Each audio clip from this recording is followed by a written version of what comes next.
Welcome back. All of these new COVID-19 cases are causing a lot of people to miss work. And if you're one of those people, you might be wondering if your employer is required to pay you while you're under quarantine. Megan Rivers with our National Verified team has the answer.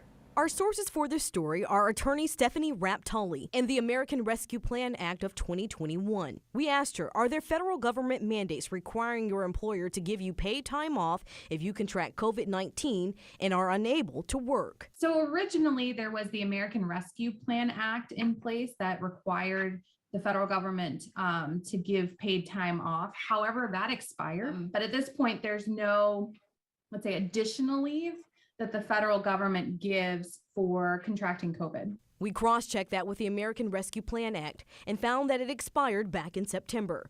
Rapp-Tully believes because there's been such a focus and emphasis placed on vaccine rollouts and mandates, no new federal legislation has been put into place. If you're sick with the virus and unable to work, she says FMLA is an option and you have rights if you're not granted that time. An employee may have a possible action for something along the lines of a disability discrimination case or a failure to accommodate or an FMLA claim. I mean, there may be something there.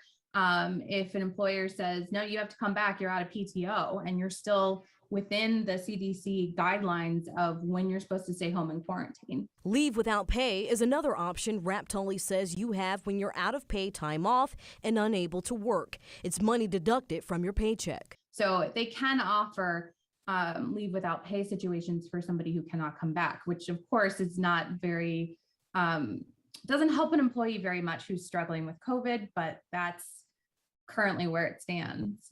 We can verify right now there is no federal legislation protecting employees in the event they contract COVID-19.